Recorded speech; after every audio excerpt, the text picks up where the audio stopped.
Assalamualaikum warahmatullahi wabarakatuh. Alhamdulillah, wassalatu wassalamu ala rasulillah. Segala puji dan puja kehadirat Allah subhanahu wa ta'ala atas segala nikmat yang dilimpahkan kepada kita, dan juga salawat dan taslim kepada Nabi besar Muhammad sallallahu alaihi wa ala alihi wa sahbihi wasallam. Di awal pembukaan insyaAllah kami secara pribadi sebagai seorang muslim dan juga murid sekaligus ingin mengucapkan belasungkawa kepada Syekh Ali Hasan Al-Hilabi rahimahullah, salah satu guru rujukan kita di Jordan yang beliau wafat kemarin. Semoga Allah subhanahu wa ta'ala menerima roh beliau dan menyempurnakan pahala-pahala dari amal solehnya serta memaafkan seluruh kesalahannya. Sungguh jasa beliau kepada umat Islam, kepada para penuntut ilmu sangat banyak. Ya, bagi yang belum mengenalnya, tentu beliau adalah seorang figur dari ulama Jordan dan murid utama dari Syekh Albani rahimahullah, salah satu pakar hadis di zaman kita sekarang. Dan pada saat Syekh Albani lagi sakit keras dan ditanyakan siapa kira-kira yang akan bisa ditanyakan fatwa kalau beliau meninggal, maka beliau menyebutkan Syekh Shu'aib dan juga ada satu sama Syekh Ali Hilabi. Nah, ini Syekh Ali ini rahimahullah yang meninggal, dan saya pribadi punya banyak sekali kenangan sama beliau, bagaimana akhlaknya luar biasa. Pada saat kami bimbing jemaah menuju ke Umrah plus Aqsa, pasti sebelum ke Aqsa, ke Palestina, kami pasti mampir di Jordan. Dan sering saya menelpon beliau secara pribadi, dan subhanallah selalu direspon, ya, selalu direspon, dan betul-betul beliau merendah sekali. Padahal siapa saya dan orang yang baru menuntut ilmu, ya, kemudian disambut luar biasa dengan akhlak beliau. Bahkan beliau melarang saya untuk datang ke tempatnya, di beliau yang datang bersama dengan sahabat dekatnya Syekh Ziyad hafizahullah. Kemudian kami bertemu, lalu kemudian beliau berceramah, memberikan nasihat kepada jemaah, meluangkan waktu secara khusus. Dan mungkin di antara ulama tidak semuanya mudah merespon WA kalau bertanya secepat beliau, ya, sangat luar biasa. Kalau ditanya sesuatu beliau menjawab langsung, memberikan gambaran. Kalau ditelepon beliau menjawab, dan ini sebuah akhlak yang luar biasa yang tentu kita bisa ambil dari situ. Baik teman-teman sekalian, tema kita pada kesempatan ini adalah istiqomah. Jadi tema sangat penting tentunya, ya, sangat penting, karena memang tahapannya adalah orang masuk Islam. Kalau orang baru masuk Islam, kemudian dia baru mengenal keislaman itu sendiri, baru mulai seperti bayi baru merangkak, ya. Ya, kemudian dia mulai belajar, habis itu mulai bisa berjalan, mulai habis itu bisa berbicara dan seterusnya sampai akhirnya dia dewasa dan sempurna, kemudian sampai ke tua nanti. Nah, proses ini teman-teman sekalian, untuk supaya dia bisa terus menempuh kehidupan yang baik, setelah dia belajar, maka butuh istiqomah, ya. Kalau bagi teman-teman yang sudah mulai belajar agama Islam dan sudah mulai menekuninya, sudah ada perubahan-perubahan dari sikap, dari akhlak, dari pergaulan, ya, dari penampilan, semua itu teman-teman adalah tahapannya. Maka tidak cukup sampai di situ. Bagaimana kita setelah itu beristiqomah di atas kebenaran itu. Untuk meraih juara satu, misal di pertandingan balap mobil misalnya, atau di sekolah orang untuk meraih ranking satu misalnya, atau cum laude, ya, nomor satu di kampus misalnya. Contoh itu sebenarnya bukan hal yang sulit, dia tinggal belajar, kemudian dia bisa meraih itu, ya. Dalam pepatah bahasa dikatakan man jadda wajad, siapa yang berusaha dia bisa mendapatkan apa yang dia inginkan, gitu kan. Dan Allah SWT juga memastikan walladzina jahadu fina lahdiyannahum subulana. Orang yang berusaha bermujahadah menuju ke jalan kami, kami akan mudahkan dia menuju ke jalan-jalan kami. Nah, namun teman-teman sekalian, ada hal yang lebih penting daripada itu. Dan ini yang banyak tidak difahami oleh para juara, ya. Setelah mereka meraih juara satu misalnya, ranking satu, mereka tidak mempelajari kiat setelahnya, yaitu istiqamah. Bagaimana dia tetap selalu menjaga, ya, di ranking satu itu. Dan ini banyak sekali dalam kehidupan manusia, orang pada berguguran justru karena tidak paham masalah ini. Mereka setelah dapat merasa puas, selesai. Sudah pernah ranking satu di kelas 1 SD, kelas 2, kelas 3 nggak penting. Maka dia jadi terpuruk sekali. Atau mungkin dia pernah ranking satu di SMP, SMA, dan dia terpuruk. Dia di kelas 1 misalnya dia ranking, kelas 2 tidak, kelas 3 tidak. Dia tidak penting. Atau dia pernah mendapatkan nilai cum laude di kampus, udah tingkat 1 cukup. Ya, selesai, yang lainnya nggak penting, ya, gitu. Atau dia pernah meraih sebuah juara, ya, balap mobil, balap sepeda, apalah kira-kira mungkin yang mubah dalam agama. Setelah itu dia tidak penting lagi, tidak penting bagi dia mempertahankan. Nah, ini banyaknya sang juara-juara ini, ya memang sebenarnya setiap muslim dianjurkan untuk menjadi juara, mengejar prestasi terbaik dunia dan akhiratnya gitu kan. Maka mereka gugur-guguran karena justru tidak pindah kepada perangkat yang penting setelahnya, itu istiqomah. Yang penting adalah bagaimana seseorang untuk mempertahankan prestasi yang sudah didapatkan. Anda sekali sholat malam, deraikan itu, sudah dapat. Jangan cuma satu malam. Bagaimana Anda istiqomah mempertahankan sampai meninggal. Ya, gitu. Sekali Anda puasa Senin Kamis, bagaimana Anda istiqomah untuk selalu puasa Senin Kamis. Sekali Anda zikir pagi petang, bagaimana Anda zikir pagi petang sampai meninggal. Sekali Anda sedekah, bagaimana Anda sampai meninggal bersedekah. Sekali Anda bakti selamanya. Sekali Anda memaafkan selamanya. Dan seterusnya. Begitu juga dengan proses dunia. Sekali Anda membuka satu perusahaan dan Anda berhasil, maka jangan diam di situ. Selalu saja untuk mempertahankan bahkan meningkatkan kualitas. Itu namanya istiqomah. Ya. Istiqomah itu yang dimaksud di sini. Ya. Jadi ini semua untuk memperdekat makna istiqomah itu. Supaya kita memahami teman-teman sekalian. Jadi ini penting sekali. Sehingga Anda tidak termasuk orang yang berguguran setelah Anda meraih sebuah prestasi. Setiap sudah mencapai sebuah prestasi teman-teman, kesuksesan, maka pertahankan dengan cara istiqomah. Ya, seperti itulah. Nah, ada pertanyaan seorang sahabat mulia sekali. Di dalam sebuah hadis yang sahih. Sahabat ini bernama Sufyan bin Abdullah radhiyallahu anhu. Julukannya Abu Amr atau Abu Amrah, ya.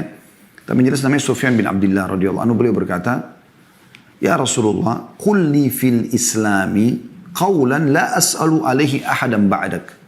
Wahai Rasulullah, sampaikan kepadaku, ajarkan kepadaku satu kata, ya. Sebuah ajaran dalam Islam yang mencakup ajaran Islam itu. Sehingga aku bisa faham, oh Islam itu ringkasnya ini gitu. Yang aku tidak perlu lagi bertanya kepada seseorang setelah Anda.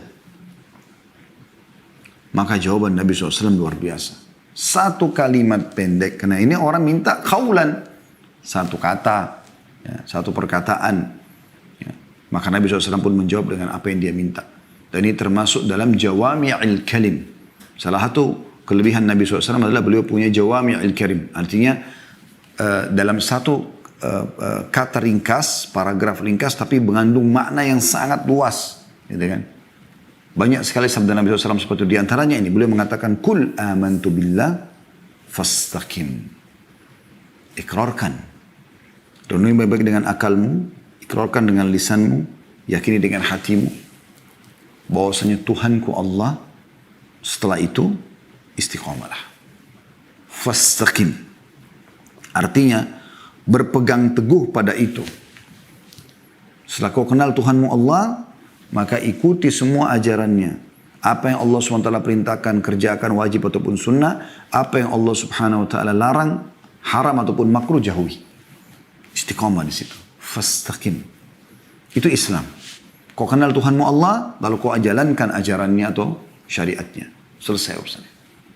Itulah Islam semuanya. Dan ini wasiat yang luar biasa gitu. Ibnu Rajab berkata rahimahullah, wasiat Nabi SAW ini sudah mencakup wasiat dalam agama seluruhnya. Udah itu asasnya. Itu luar biasanya, harus difahami. Teman-teman sekalian, orang yang istiqamah ini memang butuh kiat-kiat ya. Butuh kiat-kiat dalam istiqamah itu. Jadi tidak sembarangan orang istiqamah itu. Ya. Karena butuh kalau kita bahasakan kayak kendaraan, ya, kendaraan supaya dia bisa istiqomah, ya. Karena orang istiqomah itu indah sekali teman-teman sekalian, indah sekali. Anda kalau sudah pertama sekali Anda mau mengerjakan, baru mau start sebuah ibadah, sebuah kegiatan, berat. Karena Anda belum punya pengalaman di situ. Biasanya awal mau sholat malam, berat awalnya. Ya. Anda coba baca keutamaannya, lalu Anda mulai kerjakan. Hari pertama mulai, tapi mungkin masih surah pendek, masih ngantuk. Hari kedua. Tapi kalau Anda terus coba istiqamah, dan ini dalam istiqamah harus dipaksakan. Paksakan. Tanda kutip, Anda paksakan diri Anda. Nanti dia akan seperti bola salju yang makin lama makin membesar. Saya sering bahasakan begini teman-teman rasional. Tolong ini direnungi baik-baik. Dan ini termasuk yang saya lakukan dalam hidup saya. Saya melihat banyak besar sekali efeknya gitu ya. Allah sudah menggambarkan dalam Al-Quran tentang musuh kita. Namanya syaitan. Dia tidak nampak dengan kita. Allah mengatakan innahum yarakum min innahu yarakum huwa wa qabilu min haitsu la tarawnahum. Sesungguhnya syaitan iblis, ya, iblis dan syaitan-syaitan pengikutnya semua bisa melihat kalian dari tempat yang kalian tidak bisa melihat mereka. Jadi musuh tidak nampak. Tapi Allah membatasi kemampuan mereka. Mereka hanya sekedar membisikkan kita. Gitu kan? Tinggal kita menolak bisikan-bisikan buruk. Semua bisikan yang mengajak kepada meninggalkan ibadah, bermalas-malasan ibadah atau terjerumus dalam dosa, syaitan. Jangan diikuti. Selesai. Ya. Dan Allah SWT mengatakan, wa imma yanzagannaka minasyaitan nazghun fasta'id billah. Kalau syaitan sudah mulai nazak itu kayak sudah mulai bisikin, sudah mulai. Kita pokoknya ingat saja teman-teman. Kalau mulai kita malas beribadah atau meninggalkan ibadah, ya, ada bisikan untuk dorongan dalam hati, ataupun mengerjakan dosa, ya, bahkan yang makruh pun dari syaitan. Kiatnya sederhana, jangan didengar, tinggalkan saja, jangan hiraukan. Ya, mirip dengan di alam kita manusia, Anda kalau mau selalu terpengaruh dengan apa yang orang katakan tentang Anda, Anda tidak akan pernah menjadi orang yang sukses. Susah. Orang sukses itu harus yang kebal terhadap perkataan orang. Selama yang dia kerjakan benar, gak usah peduli dengan apa yang orang ucapkan. Siapa di antara kita teman-teman yang tidak pernah digibahin oleh orang, difitnah oleh orang, ya, digunjing oleh orang? Itu sudah umum. Ada saja orang yang pro kontra. Di YouTube ada jempol atas, ada jempol bawah. Tidak semuanya orang ini, pasti akan ada begini. Walaupun baik. Maka Anda tidak usah peduli dengan orang yang dislike, tapi Anda, ya, justru yang like, yang Anda dukung. Orang yang mau ya silakan, yang tidak mau ya nggak usah. Itu sangat penting untuk diperhatikan teman-teman sekalian. Karena banyak orang yang saya lihat juga beberapa ikhwan yang konsultasi dengan kami, mereka, Ustaz gimana ya, si fulan bicara tentang saya, si fulan. Terus dia kecamuk, dan waktunya tersita untuk itu. Akhirnya potensi dalam dirinya yang harusnya bisa dikembangkan, hilang semuanya. Dan itu yang diinginkan oleh orang-orang yang hasad ini. Ya akhi dan ukhti. Wahai akhi dan ukhti muslim. Kalau yang Anda sedang kerjakan benar, istiqomah saja. Nggak usah peduli dengan perkataan orang. Rasulullah SAW diganggu agar beliau tergoyah imannya.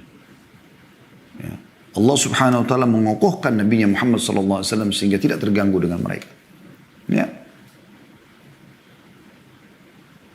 Jadi Allah SWT mengatakan, waddu law tudhinu fayudhinun. Mereka berharap, hai Muhammad, kau melunak supaya mereka pun mau melunak dengan kamu. Pada saat mereka negosiasi agar Mekah dibagi ibadahnya antara kaum muslimin sama orang kafir, sama-sama ikut ini, orang kafir ikutin ibadah muslimin ikut. Apa kata Allah SWT? Lakum dinukum waliyadin. Kalian punya agama, kami punya agama.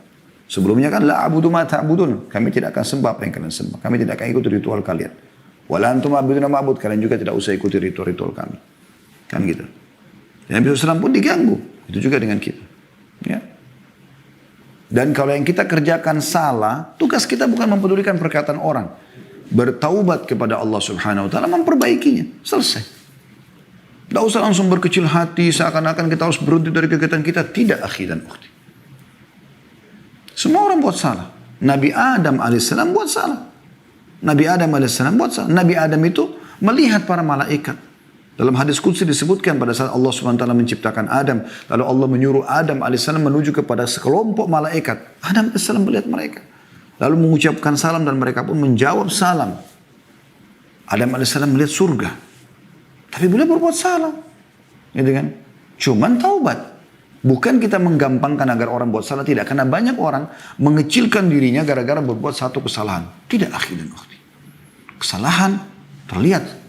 Bisa saja terjadi pada orang. Kata Nabi SAW, kullu ibn Adam khatta'un wa khairu khatta'ina tawwabun. Semua anak Adam pasti berbuat salah, tapi sebaik-baik orang yang buat salah adalah orang yang bertaubat. Artinya kalau Anda pun salah, oke, janji jangan ulangin sama Allah Subhanahu Wa Taala. Anda bersihkan kesalahan tersebut, Anda minta kepada Allah SWT dimudahkan agar bisa memperbaikinya. Dan tidak usah berdiri perkataan orang. Oh ya, masa lalu saya, itu masa lalu.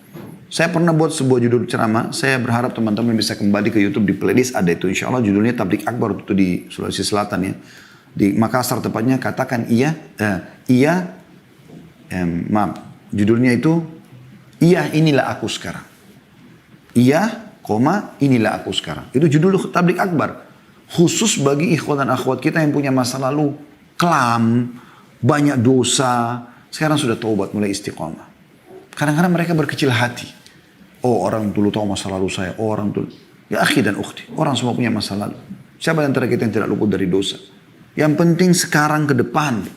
Allah sangat gembira dengan taubat hamba-hambanya. Ya. Jadi kalau anda punya kesalahan, anda taubat kepada Allah SWT, anda luruskan, istiqomah. Jangan membuat anda jadi vakum malah. Baik teman-teman sekalian, yang perlu digarisbawahi dalam poin-poin masalah istiqomah ini, Allah Subhanahu wa taala sangat menekankan agar kita selalu istiqomah. Nanti akan kita bacakan bagaimana kalau orang istiqomah di atas kebaikan itu, maka akan Allah Subhanahu wa taala utus para malaikat menyampaikan berita gembira pada saat mereka mau meninggal. Baik, sebelumnya saya akan kembali ke tadi penjelasan masalah syaitan, ya. Jadi syaitan ini musuh kita teman-teman. Saya ibaratkan sering begini. Seperti kita di garis start untuk lomba lari, kita ada di sini, syaitan di sebelah. Selama anda belum memulai lari itu, syaitan di sebelah anda ini terus akan berusaha menjatuhkan mental anda. Kau nggak bisa, kau nggak mampu, kau begini, dia ajak lalai, supaya dia yang menang. Begitu kurang lebih rasionalnya. Mudah-mudahan anda bisa tangkap pesan ini supaya anda tahu bagaimana hakikat kehidupan kita ini dengan syaitan. Mereka bisa melihat kita, kita nggak bisa melihat, mereka bisikan, mereka judulkan mental. Tapi yang luar biasa adalah dalam masalah istiqomah. Istiqomah artinya anda mulai mengerjakan, lalu anda mulai terus mengerjakannya, kan gitu. Mulai anda lari dari garis start, maka syaitan akan kelabakan musuh anda ini. Karena anda sudah memulainya kan. Anda sudah mulai sholat malam, mulai zikir pagi petang, mulai tutup aurat, mulai memperbaiki akhlak, mulai memperbaiki penampilan, mulai pergaulan, dan seterusnya mulai anda lakukan. Maka roda itu berjalan, anda seperti orang lagi lari.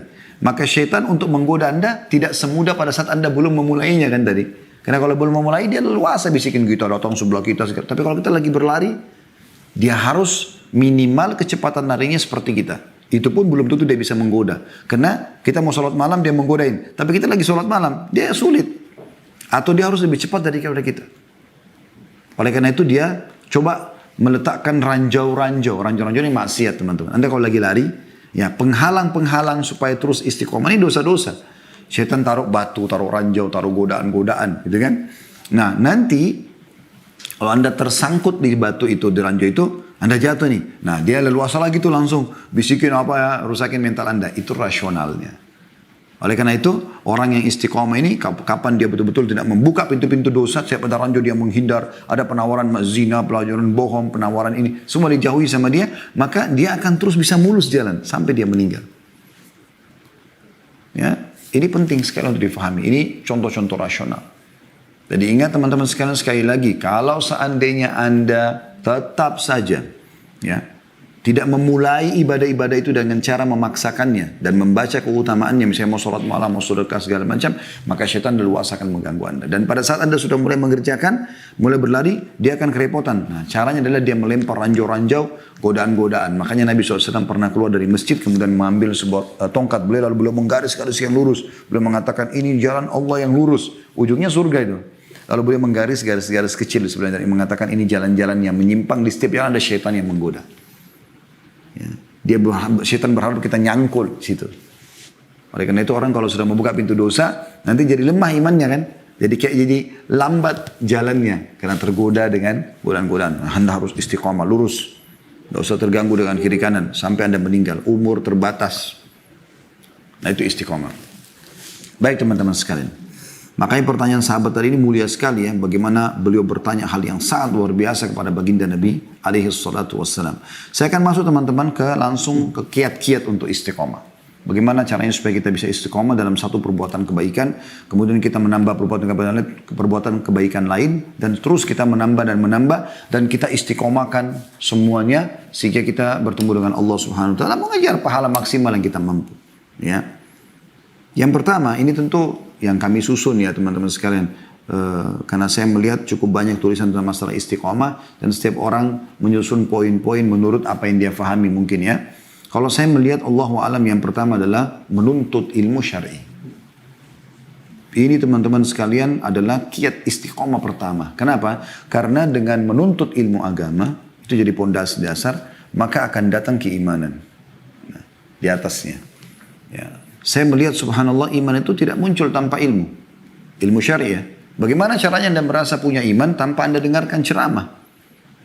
Para sahabat merasakan keimanan masuk dalam hati mereka pada saat mendengar Nabi SAW menyampaikan wahyu. Nah, gitu. Jadi ilmu agama itu merupakan pondasi dasar. Ya. Bagaimana seseorang bisa istiqomah. Makin banyak ilmunya, terus saja dia gali ilmu agama, makin dalam, maka makin mudah dia istiqomah. Makanya Nabi SAW mengatakan dalam hadis yang masyhur tentang masalah ilmu, hadis ini hadis riwayat Muslim ya. Barang siapa yang menempuh perjalanan untuk mencari ilmu, maka Allah akan mudahkan jalannya menuju ke surga. Maknanya apa? Maksudnya mudah dia ke surga karena banyaknya ilmu membuat dia bisa istiqomah sampai dia mati.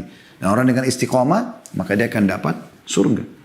Anda kalau kerja di satu tempat teman-teman, ini saya kasih contoh yang lain sekaligus kita memberikan motivasi dan gambaran kepada teman-teman yang sudah bekerja di sebuah tempat. Selama tempat kerja Anda halal, fokus saja istiqomah di situ. Ya, ada sebagian orang tidak 1 bulan di sini, 1 bulan di sana, 1 bulan di sana. Nggak ada sesuatu yang dia bisa istiqomah di sesuatu pekerjaan. Ada orang subhanallah sampai pensiun di tempat itu, udah ditekunin sama dia, gitu kan? Kecuali memang Anda mendapatkan ada yang lebih baik daripada itu, mungkin lain. Saya berbicara bukan masalah itu ya. Kalau Anda mendapatkan sebuah lembaga lebih baik, gajinya, waktu kerjanya, jangkauan jaraknya, nggak ada masalah. Atau Anda punya masalah di tempat pekerjaan sekarang karena jauh dari agama, nggak bisa sholat segala macam, nggak bisa tutup aurat, itu berbeda. Tapi kan permasalahannya bukan itu. Yang saya bilangnya ada memang sebagian orang begitu. Dia cuma masuk coba-coba di sini, coba-coba di sana, coba-coba di sini, coba masuk sekolah ini, pindah sekolah sana, pindah sekolah. Begitu. Ini semua nggak benar. Membuat orang ini jadi tidak punya arah dalam hidupnya. Padahal kita butuh sebuah komitmen arah. Ya, Anda harus komitmen dengan itu. Saya begitu buka restoran, udah saya komitmen. Coba kita perhatikan apa ini. Coba kembangkan, coba kita istiqomah sampai berjalan dengan suka dukanya. Kadang-kadang ada rugi, kadang-kadang ada untung. Oke, kita jadikan pelajaran. Alhamdulillah berjalan. Kita buka travel, ini haji umrah, ada suka dukanya. Oke, kita berjalan. Kita coba berikan yang terbaik, ikhlaskan niat. Alhamdulillah semuanya berjalan dengan baik. Kan gitu. Nah, baik teman-teman sekalian. Menuntut ilmu agama ini, itu bukan sebuah pilihan. Tapi sebuah kewajiban. Makanya kata Nabi SAW dalam hadis sahih, talabul ilm faridatun ala kulli muslim. Menuntut ilmu agama itu adalah kewajiban bagi setiap muslim, laki-laki dan perempuan. Bukan pilihan. Kalau Anda jadi dokter, jadi insinyur, apalah jurusan-jurusan selain agama itu sunnah. Tambahan, orang bisa meniat untuk mendapatkan ilmu memberikan manfaat kepada umat Islam. Tapi kalau menuntut ilmu agama itu kewajiban. Bukan pilihan. Anda wajib tahu sholat, wajib tahu puasa, rukun Islam, rukun iman. Wajib Anda tahu. Itu yang akan menyelamatkan dari dunia dan di akhirat. Itu yang akan ditanyakan juga pada mahkamah Allah SWT pada hari kiamat. Sholatmu bagaimana, puasamu bagaimana, ibadahmu. Maka bukan pilihan. Memasukkan anak ke sekolah Islam, ke pesantren, bukan pilihan. Wajib kita belajarkan agama kepada mereka. Sebagaimana kita juga wajib belajar. Ya. Teman-teman sekalian, orang menuntut ilmu ini banyak sekali manfaat yang dia dapatkan. Banyak sekali yang didapatkan oleh orang menuntut ilmu. Ya. Di antaranya adalah, kalau dia terus belajar, menuntut ilmu itu teman-teman sekalian, dia bisa mencapai tingkat derajat para alim. Suatu waktu dia akan terus belajar seperti saya sama Anda sedang belajar. Terus nanti kita sampai pada tingkat menjadi sosok alim. Kita berharap satu waktu Allah SWT berikan kita itu. Sehingga kita bisa menyampaikan atau leluasa memfatwakan ilmu agama ini kepada para muslimin. Ya. Sebagaimana Allah telah berikan kepada sebagian orang dari umat, dari hambanya. Dan kata Nabi SAW, al-ulama warahatul anbiya. Sesungguhnya para ulama pewarisnya para nabi. Kalau kita tidak bisa ketemu sama nabi, maka ketemu dengan ulama ini satu hal yang luar biasa. Ini ada punya keutamaan tersendiri. Ya. Makanya kata Nabi SAW dalam hadis riwayat Bukhari Muslim, man yuridillahu bihi khairan yufaqihu fid din. Siapa yang Allah inginkan kebaikan baginya, maka Allah akan fahamkan dia terhadap agama. Sehingga menjadi seorang alim, dia bisa belajar. Ya. Ini keutamaan yang pertama. Bagaimana mereka pewaris para nabi. Dan Allah berikan kebaikan pada mereka. Kalau ada bapak ibu yang belajar agama, kayak insya Allah kita termasuk sekarang. Salah satu sub bahasan agama istiqomah ini kita bahas. Ini berarti Allah inginkan kebaikan buat kita. Buat saya dan buat bapak ibu sekalian yang mendengarkan ceramah ini. Karena berarti Allah mau kita sedang memahami sebuah tema namanya istiqamah. Dan itu. Tidak semua orang punya kesempatan untuk itu. Mungkin ada orang tadinya mau ikut bersama kita di Zoom atau di medsos kita ini, tapi tiba-tiba ada halangan, tiba-tiba ada begini dan begitu. Ya, atau malas, atau apanya digoda oleh syaitan, bisa saja. Anda yang berhasil ikut, alhamdulillah, berarti Allah inginkan kebaikan buat Anda. Karena kata Nabi SAW begitu. Siapa yang Allah inginkan kebaikan untuknya, maka Allah akan fahamkan agama baginya. Gak mungkin sia-sia insya Allah dalam 1 jam kita berbicara tanpa ada pemahaman yang kita dapatkan, gitu kan. Maka ini perlu digarisbawahi. Juga dalam sebuah hadis, sesungguhnya Allah Subhanahu wa taala menciptakan makhluknya dalam kegelapan, lalu Allah memberikan kepada mereka dari cahayanya, cahaya Allah, maka siapa yang mendapatkan cahaya tersebut, maka dia mendapatkan hidayah, dan siapa yang tidak mendapatkannya, maka dia tersesat. Ya. Dan cahaya ini adalah ilmu agama. Kemudian yang kedua teman-teman sekalian yang perlu kita fahami, keutamaan ahli ilmu lebih baik daripada ahli ibadah. Ya. Maksudnya adalah ada orang suka ibadah teman-teman, mau sholat, mau puasa, tapi tidak punya ilmu sehingga salah dia beribadahnya. Dan ini banyak terjadi di tengah-tengah masyarakat kita pun. Ya, disayangkan sekali. Mereka semangat sekali ibadah, tapi salah ibadah. Berbuat ibadah yang bid'ah, yang tidak ada sunnahnya, ya, sehingga mereka berpikir mereka itu sudah mendapatkan pahala yang banyak, padahal sebenarnya tidak, gitu kan. Kemudian atau mereka melakukan ibadah tidak ada panduannya sehingga sia-sia saja, kan itu. Pernah ada orang di zaman Hasan Basri rahimahullah habis sholat asar dia sholat sunnah. Kan itu. Kemudian baru salam Hasan Basri lagi berzikir dengan para jemaah padahal beliau jadi imam di masjid jami'nya Al-Basra, kota Basra di Irak. Kemudian pada saat itu baru Hasan Basri mau tanya kamu sholat apa, dia sholat lagi setelah itu. Salam sholat lagi. Selesai 2 rakaat baru mau ditanya sholat lagi. Terus sampai 8 rakaat. Begitu sudah 8 rakaat Hasan Basri berdiri pegang tangannya. Lalu tanya, kamu sholat apa ini? Sampai 8 rakaat ba'da asr. Kita sudah tahu tidak ada ba'di asr. Ya. Maka orang itu mengatakan langsung dengan marah, dia mengatakan, apakah Allah akan menghukum saya karena saya sholat? Dia mau ibadah. Apa kata Hasan Basri? Ini jawaban penting sekali. Beliau mengatakan rahimahullah, ini ulama tabi'in masyhur. Ya. Muridnya Abu Hurairah, muridnya Ibnu Umar, muridnya Ibnu Abbas radhiyallahu anhu majma'in. Murid para sahabat yang mulia. Hasan Basri mengatakan, Allah tidak menghukummu karena kau ibadah, tapi Allah menghukumnya karena kau membuat-buat ibadah itu. Kau nggak dihukum karena ibadah, tapi Allah hukum kau karena kau buat-buat. Allah nggak perintahin, ngapain kau sholat 8 rakaat setelah asar? Kan gitu. Itu karena tidak ada ilmu teman-teman sekalian. Mau ibadah, mau berbuat baik, tapi tidak ada anjurannya. Akan sia-sia kan gitu. Dan Rasulullah SAW sudah bersabda, sungguhnya keutamaan seorang yang berilmu dibandingkan ahli ibadah.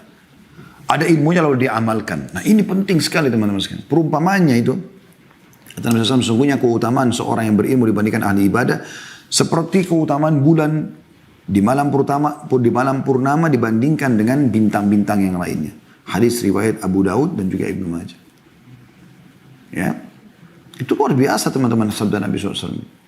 Anda bisa lihat bulan yang sangat terang, bagaimana bintang-bintang di belakangnya kecil sekali. Walaupun bintang itu bukan lebih besar daripada bulan, tapi kita bicara masalah kelihatannya tidak oleh mata. Jadi seorang alim itu seperti bulan yang besar cahayanya, dan ini bintang-bintang adalah orang yang suka ibadah tapi tidak punya panduannya. Mungkin ada yang benar, ada yang salah. Juga kata Nabi SAW, perumpamaan orang yang berilmu dan perumpamaannya seperti aku dengan orang yang paling bodoh di antara kalian. Luar biasa Nabi SAW merumpamakan seorang alim seperti kedudukan beliau dibandingkan orang yang paling bodoh di antara kita. Oleh karena itu keutamaannya sangat besar. Belajar. Kemudian juga yang ketiga adalah terhindar dari, orang penuntut ilmu terhindar dari fitnah, dari laknat Allah Subhanahu wa taala. Selamat dari mara bahaya. Karena dengan ilmu mereka tahu apa yang harus mereka lakukan.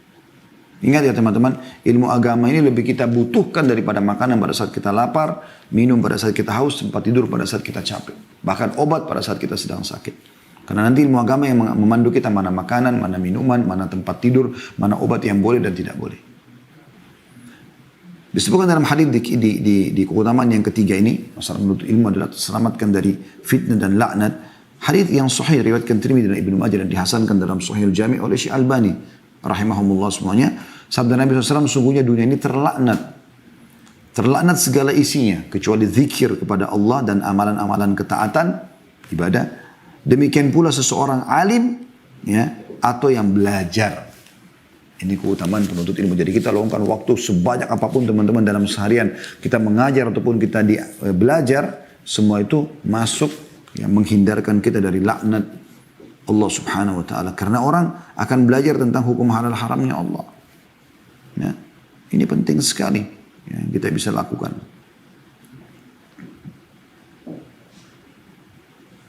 Kemudian juga termasuk ya, keutamaan menurut ilmu adalah bagaimana Allah subhanahu wa ta'ala, ini hadis ya, ini yang keempat ya, saya dengarkan dari Dr. Sulaiman Rahili pada saat dalam salah satu majlis bersama beliau menyebutkan ada hadis yang dihasankan oleh para ulama, siapa yang keluar ikhlas menuntut ilmu, maka Allah akan berikan dia pahala haji lengkap.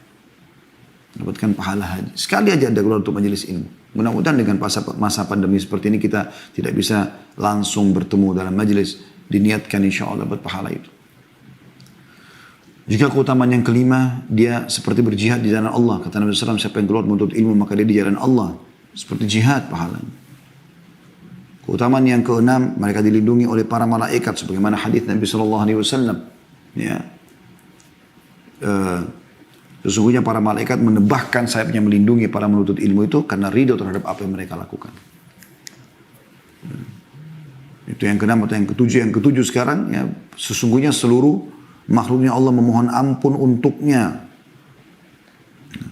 Ini luar biasa ini teman-teman sekalian. Ya. Sebagaimana dalam hadis yang sahih disebutkan bahwasanya segala sesuatu di langit ataupun di bumi, bahkan ikan-ikan yang ada di lautan memohon ampun untuk seorang pengajar kebaikan. Yang belajar agama kemudian mengajarkannya. Itu kan luar biasa gitu. Ya. Luar biasa karena memang ini hal yang sangat nyata di depan mata kita. Allah subhanahu wa ta'ala mengampunkan atau mengutus ya, atau memerintahkan seluruh makhluk untuk memohon ampun untuknya. Maka dosa-dosanya dimaafkan. Ini karunia apa yang kita ingin lebih daripada ini? Ini luar biasa. Ya. Keutamaan yang sangat banyak. Tentu keutamaan menuntut ilmu banyak sekali teman-teman sekalian ya. Yang tidak kalah pentingnya adalah yang ke-8 kalau kita bilang Allah menginginkan derajatnya. Di dunia pun di akhirat. Allah SWT menyebutkan dalam surah Al-Mujadilah ayat 11 yang masyhur ya. Yarfa'illahu alladhina amanu minkum walladhina utul ilma darajat. Al-Mujadilah ayat 11. Allah mengangkat orang-orang beriman derajatnya dan menuntut ilmu. Di antara kalian beberapa derajat dan Allah mengetahui apa yang kamu kerjakan. Ya, pernah Abu Yusuf rahimahullah, murid Abu Hanifah, dipanggil oleh seorang khalifah di zamannya. Kemudian dia dikasih makan. Makanan ini kebetulan makanan yang cukup mahal. Saya subhanallah terlupa sekarang namanya. Tapi makanan ini ada campuran madu, kemudian za'afaran, kacang, semua jenis-jenis kacang-kacangan pilihan. Ini yang makan cuma orang-orang kaya pada saat itu. Subhanallah, saya lupa namanya. Baluj atau apa gitu ya dalam riwayat. Tapi oke lah, kita lupakan namanya saja. Saya takut khawatir salah. Tapi kisah ini sahih. Benar gitu. Abu Yusuf pun duduk. Begitu dia dipanggil oleh khalifah lalu duduk, dia lihat makanan tersebut lalu dipersilakan makan. Tiba-tiba dia tertawa. Maka khalifah mengatakan, kenapa anda tertawa? Dia mengatakan, saya mengingat guru saya Abu Hanifah rahimahullah. Pada saat awal-awal saya menuntut ilmu, dia mengatakan, wahai Abu Yusuf, demi Allah kalau seandainya kau terus menuntut agama ini, terus, maka kau akan memakan makanan itu. Ya. Maka dia pun tertawa mengatakan, subhanallah, sekarang saya menuntut ilmu dan akhirnya ilmunya dibutuhkan. Ya. Sampai khalifah pun memanggilnya untuk makan bersama-sama. Itu luar biasa. Jadi memang nyata ya, bagaimana saya melihat depan mata para penuntut ilmu yang ikhlas kepada Allah subhanahu wa ta'ala.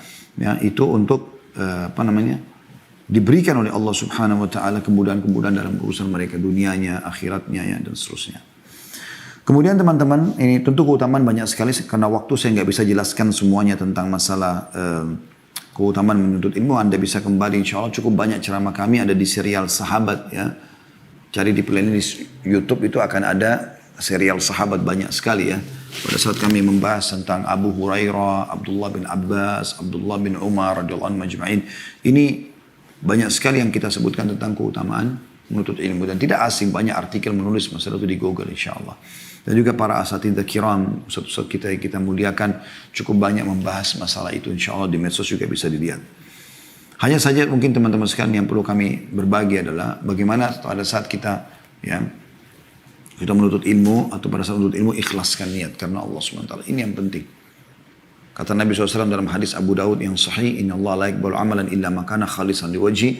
Allah tidak akan menerima amal kecuali yang ikhlas karenanya. Gitu kan. Jadi ini penting. Kemudian kiat yang kedua untuk istiqamah setelah menuntut ilmu teman-teman sekalian adalah, ini tidak kalah penting. Yaitu amalkan ilmu tadi. Nah ini banyak juga luput dari sebagian besar penuntut ilmu. Ya, saya bahasakan sebagian besar karena memang mereka begitu. Mereka nuntut ilmu, hadir di pengajian iya. Tapi mereka nggak amalin. Pertanyaan sederhana teman-teman. Sudah berapa lama Anda dengar tentang sedekah? Apakah sudah tiap hari Anda sedekah? Sudah berapa lama Anda dengarkan tentang sholat malam? Apakah tiap hari Anda sudah istiqomah untuk sholat malam? Berapa kali Anda dengarkan tentang bakti dengan orang tua? Zikir pagi petang, keutamaan baca Quran, hafal Quran, keutamaan haji dan umrah, keutamaan ini dan itu. Sudah berapa kali Anda dengarkan dalam majelis? Berapa kali Anda dengarkan wahai kaum laki-laki dari khutbah Jumat? Dan sudah berapa kali Anda amalkan? Ini kan luar biasa. Banyak di antara mereka tidak paham masalah itu. Jadi kiat yang kedua adalah mengamalkan ilmu itu. Itu penting. Kata para ulama, menuntut ilmu adalah penting. Dan mengamalkannya lebih penting daripada menuntutnya. Maksudnya setelah itu harus diamalkan. Ya. Dan Anda kalau mengamalkan ini teman-teman sekalian, Anda sudah amalkan, maka akan ada efek daripada perbuatan tersebut. Seperti Anda sudah kursus mobil atau kursus bahasa, kan manfaatnya kan sangat kecil kalau Anda tidak mengamalkannya. Tapi kalau Anda praktikkan kan jadi berkah ilmu itu. Ada manfaatnya. Dan yang luar biasa lagi pada saat Anda amalkan, maka secara otomatis, ya, kalau Anda amalkan ini, Anda amalkan bahwa diri Anda juga ajarkan kepada orang. Itu maksud dalam mengamalkan ya. Seperti kata Nabi SAW, khairukum man ta'allama al-Qur'ana wa'allamah. Orang yang paling baik yang terkenal adalah orang yang mempelajari Al-Quran lalu mengajarkannya. Nah ini pengamalan di sini. Dia belajar Quran, kemudian dia mengamalkannya. Ya.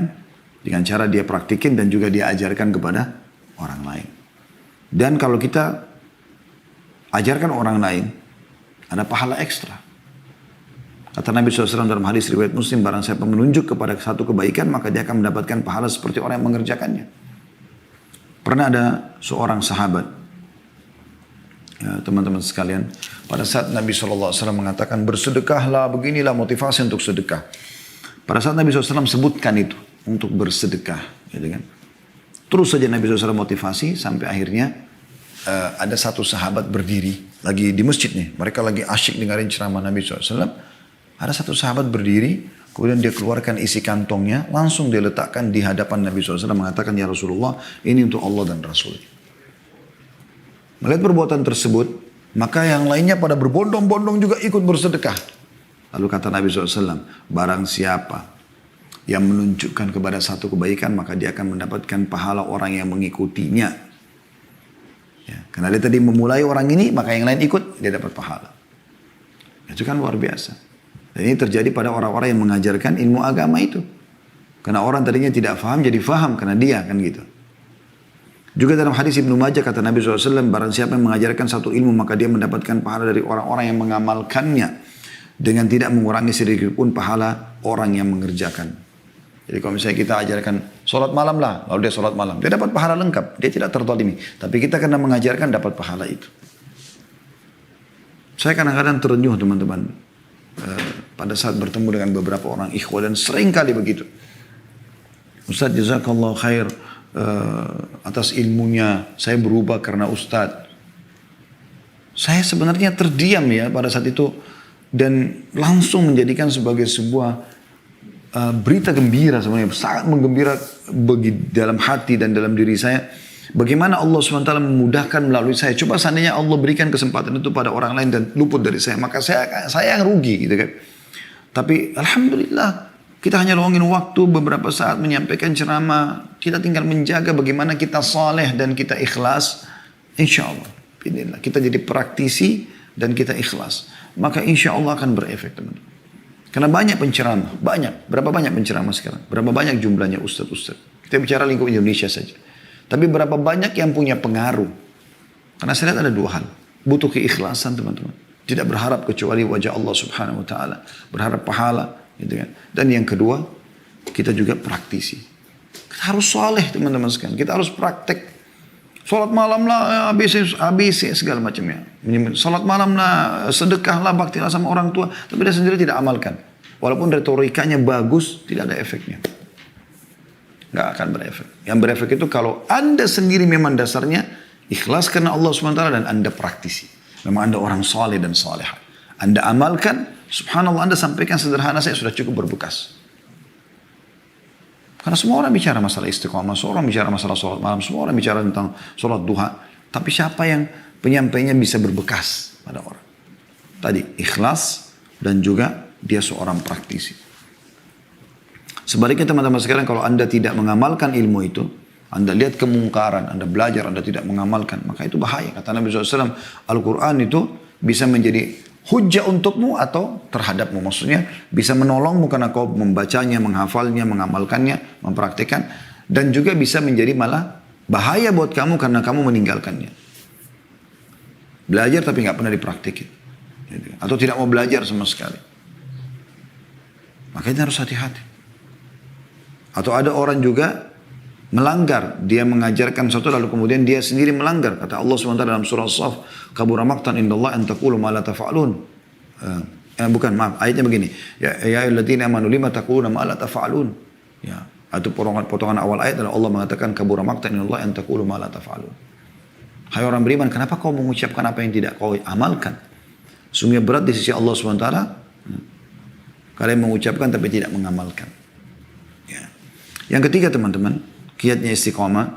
Ya, ini tentu kalau mau dibahas per poin panjang ya. Kiat pertama menuntut ilmu syari, yang kedua mengamalkan, ini panjang sekali gitu. Tapi kita cukupkan dengan itu insya Allah. Yang penting pesannya sudah sampai ke teman-teman. Yang ketiga adalah, ini tidak kalah penting teman-teman sekalian. Pergaulan, komunitas. Ini luar biasa pengaruhnya, luar biasa. Ya, komunitas ini teman-teman. Renungi hadits ini. Kata Nabi SAW dalam hadis Bukhari Muslim. Mathalul jalisi salihi wassu. Perumpamaan komunitas. Teman-teman. Ya, lingkungan. Tempat bekerja, sekolah. Tempat kediaman. Ya, tempat bergaul di medsos, di Instagram, di Facebook, di YouTube, di WA sekarang. Apalah, Telegram, semua ini. Yang sekarang beragam macam yang kita punya. Nabi SAW berikan perumpamaan. Mathalul jalisi salihi wassu. Perumpamaan majlis atau komunitas. Ya, teman-teman ya, yang baik dan yang buruk. Kahamilil miski wa nafikhil kir. Perumpamaan seperti penjual minyak wangi dan pandai besi. Yang membakar besi sehingga panas di situ ya. Terus baunya kurang sedap. Lalu beliau menjelaskan, fahamilul miski imma an yuhdhiyaka. Penjual minyak wangi itu bisa saja dia memberimu minyak wangi, menghadiahkan untukmu. Wa imma an tabta'a minhu, atau kau membeli darinya. Kau membeli darinya. Wa imma an tajida minhu rihan tayyibah. Atau yang paling sedikit sekali, yang sudah pasti adalah engkau mendapatkan bau wangi darinya. Misalnya ada penjual minyak wangi, kita lewat depan tokonya aja sudah wangi. Kalau kita masuk ke tokonya, juga kita cium bau wangi. Saya bolak-balik masuk toko minyak wangi, subhanallah saya ingat hadits ini bagaimana wanginya. Karena ini semprot, yang itu semprot, yang ini semprot, kan bau wangi gitu. Dan memang mereka harus menjual yang bau wangi. Fitrahnya juga manusia suka dengan bau wangi. Kita kalau cium bau wangi itu kayak sengaja kita mau menghirupnya. Beda dengan kalau kita mencium bau busuk, maaf. Ya. Kita akan berusaha tutup hidung dan menghindar gitu kan. Maka Nabi SAW mengatakan, bisa dia memberimu hadiah. Kita gembira, orang kalau dikasih hadiah minyak wangi suka. Gitu kan. Kemudian, atau kau beli darinya, jika kau bisa pakai di rumah. Atau, ya, minimal engkau mendapatkan bau wangi dari dia. Itu majelis yang baik, teman-teman yang baik, komunitas yang baik. Bisa mereka menghadiahkan kepada kita kata-kata yang baik. Mereka bersedekah dari rezeki halal. Enak sekali sebenarnya berteman sama orang-orang saleh dan salehah itu. Komunitas itu. Karena mereka hati-hati sekali rezeki mereka halal. Perkataan mereka jaga segala macam. Atau kau beli dari mereka. Ikut-ikutan membuat, ada majelis saleh kita juga buat majelis saleh. Kita kayak beli apa yang dia produk yang dia sedang tawarkan. Kan kita hadir majelisnya orang, kita juga kan bisa membeli ide itu ya, oh ternyata buat majelis enak ya, gitu. Ada orang datang, saya juga dapat pahala, rumah saya berkah dan segala macam. Seperti banyak orang lakukan. Atau kau akan mendapatkan bau wangi dari kita mendekat dari dia. Satu tuh katanya, sebab punya ayat ini Rasulullah SAW bersabda, sahabat fulan, sahabiat fulan, nabi fulan, tentang surga, tentang neraka. Enak kita hidup semua, nyaman, berlama-lama pun lagi.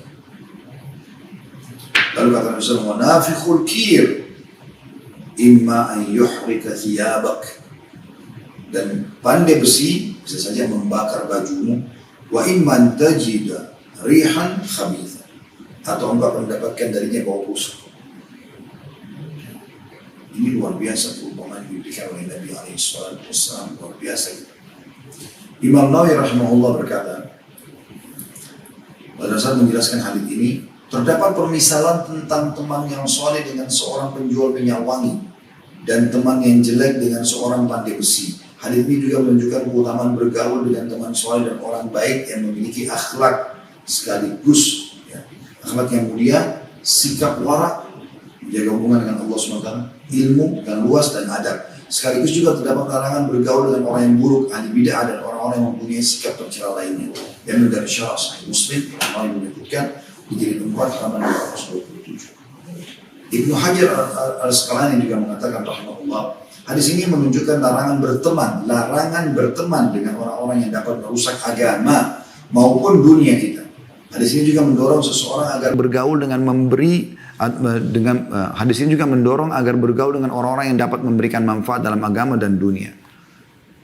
Ini terjemahan dari Fathul Bari Syarah Sahih Bukhari, di jilid 4 halaman 324. Jadi ini luar biasa teman-teman sekalian, bagaimana pengaruhnya sangat besar. Syekh Abdurrahman As-Sa'di rahimahullah berkata, salah satu ahli tafsir yang masyhur, ulama akidah tentunya, berkata bahwasanya Nabi SAW memberikan permisalan pertemanan dengan dua contoh, yaitu penjual minyak wangi dan pandai besi. Bergaul bersama dengan teman yang saleh akan mendatangkan banyak kebaikan, seperti penjual minyak wangi akan memberikan manfaat dengan bau wangi, bau harum minyak wangi, bisa jadi dengan diberi hadiah olehnya atau membeli darinya, atau minimal dengan duduk bersanding dengannya. Engkau akan mendapatkan ketenangan dari bau harum minyak wangi tersebut. Kebaikan akan diperoleh seorang hamba yang berteman dengan orang soleh lebih banyak dan lebih utama daripada harumnya aroma minyak wangi. Dia akan mengajarkan kepadamu hal yang bermanfaat bagi dunia dan agamamu. Dia juga akan memberimu nasihat. Dia juga akan mengingatkan dari hal-hal yang membuatmu celaka. Jadi, kerjakan ini, itu nggak boleh, dan seterusnya. Dia juga senantiasa memotivasi dirimu untuk mentaati Allah, berbakti kepada kedua orang tua, menyambung silaturahim dan bersabar dengan kekurangan dirimu. Dia juga akan mengajakmu untuk berakhlak mulia, baik dalam perkataan, perbuatan maupun bersikap. Sesungguhnya seseorang akan mengikuti sahabat atau teman dekatnya dalam tabiat dan perilakunya. Keduanya saling terkait satu sama yang lain, baik dalam kebaikan maupun dalam kondisi sebaliknya. Jika kita tidak mendapatkan kebaikan-kebaikan di atas, maka ada manfaat lain yang penting jika berteman dengan orang soleh. Minimal dia atau diri kita akan tercegah dari perbuatan buruk dan maksiat. Minimal. Jadi kalau kita berjalan sama dia, kita jadi nggak bisa buat dosa. Itu sudah satu kebaikan, kata beliau. Teman soleh akan senantiasa menjaga dari maksiat dan mengajak berlomba-lomba dalam kebaikan, serta meninggalkan kejelekan. Dia juga akan senantiasa menjagamu baik ketika bersamamu maupun tidak. Dia juga akan memberimu manfaat dengan kecintaan dan doanya kepadamu. Ini luar biasa manfaatnya. Jadi orang soleh bisa minimal mendoakan kita. Itu juga manfaat lain. Baik ketika engkau masih hidup maupun engkau sudah meninggal. Sesuatu yang paling mahal bagi orang sudah meninggal adalah doa. Dan kita didoakan. Dia juga akan membantu menghilangkan kesulitanmu karena persahabatannya denganmu. Ya, dan kecintaan kepadamu. Ini diambil dari buku Bahjatul Qulubul Abrar halaman 148. Bagaimana penjelasan yang sangat rinci dari Syekh As-Sa'di rahimahullah, dan cukup banyak tentunya ya berhubungan dengan masalah ini. Dan kita lihat bagaimana hadis Nabi SAW yang lain ya, yang memerintahkan kita agar menjaga pergaulan. Hadis yang masyhur ya,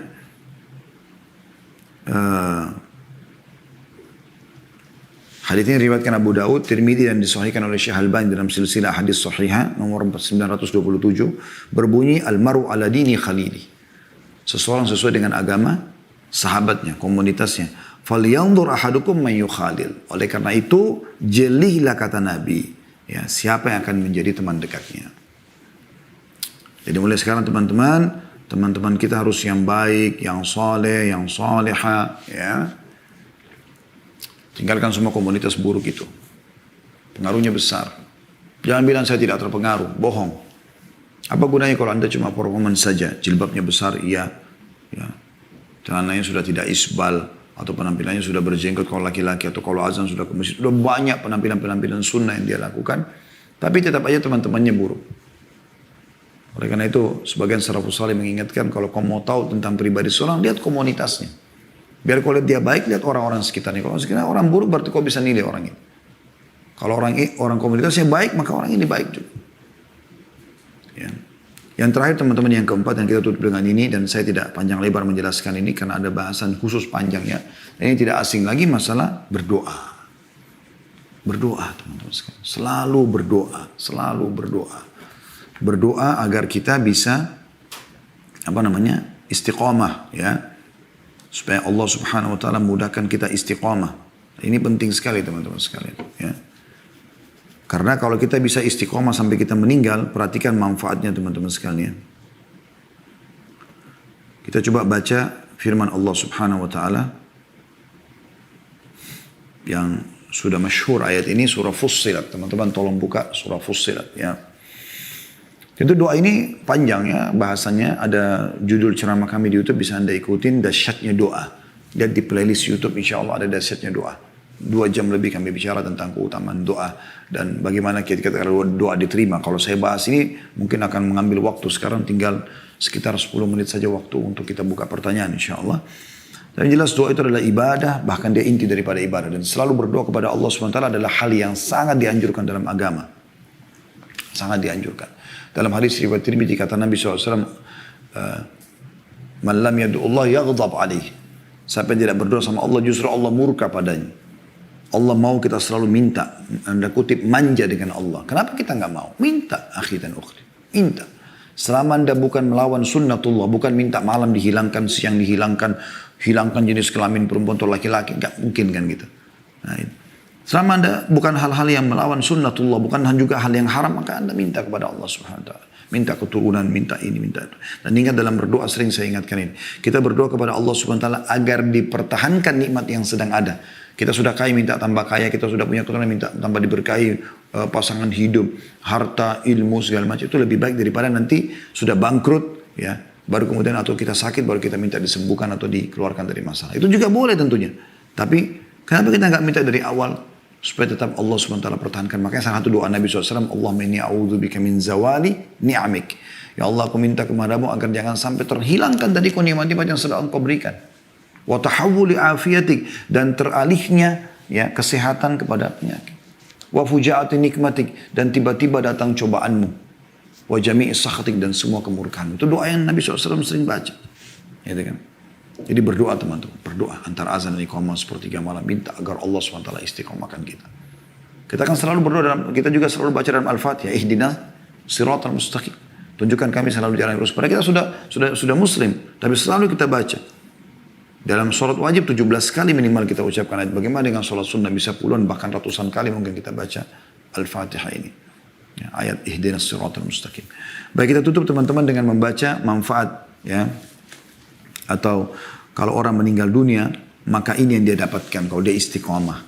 Nah, ini berita gembira teman-teman. Yaitu surah Fussilat ayat 30. Bunyinya, a'udzubillahi minasyaitonirrajim.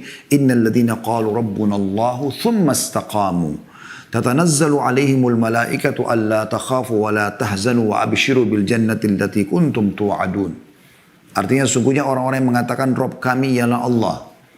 Ingat tadi hadis, ya, Sufyan bin Abdullah radhiyallahu anhu. Pada beliau mengatakan, ya Rasulullah, ajarkan aku perkataan yang kalau aku sudah faham dari Anda, aku tidak tanya lagi yang lain. Mengajarkan tentang semua rangkuman Islam. Kata Nabi SAW, ya, Qul Rabbi Allah fastaqim. Qul amantu billah fastaqim. Katakan aku beriman kepada Allah, kemudian istiqamalah. Di sini Allah mengatakan itu, sungguhnya orang-orang yang mengatakan Rabb kami adalah Allah. Kemudian mereka istiqamah pada pendirian mereka. Halal nikmati, perintah kerjakan wajib ataupun sunnah, larangan haram ataupun makruh jauhi. Udah, sampai meninggal. Sebentar kok itu. Ajal datang sudah selesai. Udah mereka istiqomah pada pendirian mereka. Maka malaikat akan turun kepada mereka pada saat menjelang mati. Dengan mengatakan, janganlah kamu merasa takut dan jangan merasa sedih. Dan bergembiralah kamu dengan surga yang telah dijanjikan kepadamu. Ya. Ini luar biasa teman-teman sekalian. Luar biasa. Ya. Dikatakan dalam tafsirnya ayat ini teman-teman sekalian. Ya, bahwasanya kata Ibnu Katsir rahimahullah, sesungguhnya orang-orang yang mengatakan Tuhanku Allah, kemudian mereka istiqomah, maksudnya mereka selalu mematuhi Allah dan meninggalkan larangannya. Maka pada saat menjelang mereka meninggal, para malaikat akan datang turun kepada mereka. Lalu mengatakan, janganlah kamu merasa takut. Maksudnya, takut dengan menghadapi kematian ini. Dan jangan kamu merasa sedih dengan meninggalkan hartamu, keluargamu, istri, suami, anak-anakmu, segala macam. Dan bergembiralah dengan surga yang sekarang kau bisa lihat akan mendapatkannya yang telah dijanjikan kepadamu. Jadi manfaatnya luar biasa istiqamah itu ya. Kemudian dalam ayat yang lain Allah SWT mengatakan, kita tutup dengan ini dua surah ya, Fussilat ayat 30 dan Al-Ahqaq ayat 13 dan 14. Al-Ahqaq 14 dan ayat 13 dan 14 yang bunyinya a'udzubillahi minasyaitonirrajim innal ladzina qalu rabbuna Allahu tsumma istaqamu fala khaufun 'alaihim wa lahum yahzanun ulaika ashabul jannati khalidina fiha jazaa'an bima kanu ya'malun. Allahu akbar.